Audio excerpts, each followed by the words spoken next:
ಕನ್ನಡ ರಾಜ್ಯೋತ್ಸವ ಆಚರಣೆ ಅಂಗವಾಗಿ ಸ್ವಸ್ಥ ಸಮಾಜ ನಿರ್ಮಾಣ ಸಮಿತಿ ವತಿಯಿಂದ ವಿವಿಧ ಕ್ಷೇತ್ರದಲ್ಲಿ ಸಾಧನೆ ಮಾಡಿರುವ ವಿದ್ಯಾರ್ಥಿಗಳು ಹಾಗೂ ಇತರೆ ಗಣ್ಯರಿಗೆ ಪ್ರತಿಭಾ ಪುರಸ್ಕಾರ ಕಾರ್ಯಕ್ರಮವನ್ನು ಹಮ್ಮಿಕೊಳ್ಳಲಾಗಿದೆ ಎಂದು ಸಮಿತಿ ಅಧ್ಯಕ್ಷ ಪ್ರದೀಪ್ ರಾಮಸ್ವಾಮಿ ತಿಳಿಸಿದರು.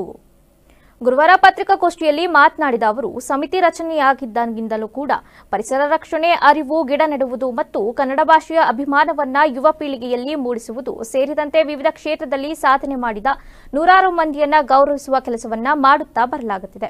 ಈ ಬಾರಿ ವಿಶೇಷವಾಗಿ ಕಾರ್ಯಕ್ರಮ ಆಯೋಜನೆ ಮಾಡಿದ್ದು, ಎಸ್ಎಸ್ಎಲ್ಸಿ ಕನ್ನಡ ವಿಷಯದಲ್ಲಿ 125 ಅಂಕ ಪಡೆದಿರುವ 56 ವಿದ್ಯಾರ್ಥಿಗಳಿಗೆ ಮತ್ತು ಪಿಯುಸಿ ವಾರ್ಷಿಕ ಪರೀಕ್ಷೆಯ ಕನ್ನಡ ಭಾಷಾ ವಿಷಯದಲ್ಲಿ 100 ಅಂಕ ಪಡೆದಿರುವ 17 ವಿದ್ಯಾರ್ಥಿಗಳಿಗೆ ಹಾಗೂ ಕನ್ನಡ ಮಾಧ್ಯಮದಲ್ಲಿ ಶೇಕಡಾ 100ರಷ್ಟು ಫಲಿತಾಂಶ ಪಡೆದಿರುವ ಶಾಲೆಯ ಶಿಕ್ಷಕರಿಗೆ ಮತ್ತು ನಮ್ಮ ತಾಲೂಕಿನ ಬಿದರೂರು ಗ್ರಾಮದ ವಿಜ್ಞಾನಿ ನಾಗರಾಜ್ ಗೌಡ ಅವರನ್ನು ವಿಶೇಷವಾಗಿ ಗೌರವಿಸಲಾಗುವುದು ಎಂದರು. ಸಮಿತಿಯನ್ನು ಮಾಡಿಕೊಂಡು ಅಕ್ಕಲಕೋಟೆ ತಾಲೂಕಿನಲ್ಲಿ ವಿವಿಧ ಕ್ಷೇತ್ರಗಳಲ್ಲಿ ಸಮಾಜದ ಪರವಾದ ಕೆಲಸಗಳನ್ನ ಮಾಡ್ಕೊಂಡು ಬರ್ತಾ ಇದ್ದೀವಿ. ಅದರಲ್ಲಿ ಪರಿಸರದ ಬಗ್ಗೆ ಇರ್ಬೋದು, ಗಿಡ ನೆಡೋದ್ರ ಮೂಲಕ ವಿವಿಧ ಶಾಲೆಗಳಲ್ಲಿ, ಅದು ಕಾಂಪೌಂಡ್ ಇರುವಂಥ ಶಾಲೆಗಳಲ್ಲೇ ಗಿಡಗಳನ್ನು ನೆಡ್ತೀವಿ ಮತ್ತು ವಿದ್ಯಾರ್ಥಿಗಳಿಗೆ ಪರಿಸರದ ಬಗ್ಗೆ ಅರಿವನ್ನು ಮೂಡಿಸ್ತಾ ಇದ್ದೀವಿ. ಅದ್ರ ಜೊತೆಗೆ ಈ ಕ್ರೀಡೆಗಳಲ್ಲಿ ಯಾರು ನಮ್ಮ ತಾಲೂಕಿನಿಂದ ಅತ್ಯುತ್ತಮ ಸಾಧನೆಗಳನ್ನ ಮಾಡಿದ್ದಾರೆ, ರಾಷ್ಟ್ರ ಮಟ್ಟಕ್ಕೆ ಹೋಗೋದು ಆ ಥರದ್ದು, ಅವ್ರನ್ನ ಗುರುತಿಸಿ ಪ್ರೋತ್ಸಾಹಿಸುವ ಕೆಲಸ ಮಾಡ್ತಾ ಇದ್ದೀವಿ.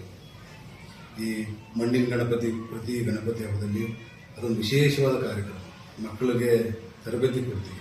ಮಣ್ಣಿನ ಗಣಪತಿಯನ್ನು ತಯಾರು ಮಾಡೋದು ಮತ್ತು ಅದರಿಂದ ಪರಿಸರಕ್ಕೆ ಏನು POP ಗಣೇಶಗಳಿಂದ ಏನು ಹಾನಿ ಆಗ್ತಾಯಿದೆ ಅದನ್ನು ಅರಿವು ಮೂಡಿಸುವಂಥ ಕೆಲಸನೂ ಮಾಡಿದ್ದೀವಿ. ನಿಮಗೆ ಗೊತ್ತಿದೆ, ವಿವೇಕಾನಂದ ಜಯಂತಿ ಕಾರ್ಯಕ್ರಮ ಮಾಡಿದ್ದು, ಅದೇ ರೀತಿ ಬೇರೆ ಬೇರೆ ಕಾರ್ಯಕ್ರಮಗಳು ಸತತವಾಗಿ ಮಾಡ್ಕೊಂಡು ಬರ್ತಾಯಿದ್ದೀವಿ. ಈಗ ಏನೇ ಆಗಲಿ, ಒಂದು ಸಮಾಜ, ನಮ್ಮ ಸಂಸ್ಕೃತಿ ಉಳಿಬೇಕು ಅಂದರೆ ಮಾತೃಭಾಷೆ ಬಹಳ ಮುಖ್ಯ. ಈಗ ನಮ್ಮಲ್ಲಿ ಏನಾಗ್ತಾಯಿದೆ ಅಂದರೆ ವಿದೇಶಿ ಸಂಸ್ಕೃತಿಗೆ ಮಾರು ಹೋಗೋದು ಜಾಸ್ತಿ ಆಗ್ತದೆ.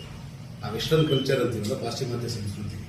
ಪತ್ರಿಕಾಗೋಷ್ಠಿಯಲ್ಲಿ ಸಮಿತಿ ಮುಖಂಡರಾದ ಜನಾರ್ದನ್ ಗುಪ್ತಾ, ಬಸವರಾಜು, ಪಾಂಡುರಂಗ, ನಸ್ರುಲ್ಲಾ ಸೇರಿದಂತೆ ಇತರರು ಉಪಸ್ಥಿತರಿದ್ದರು.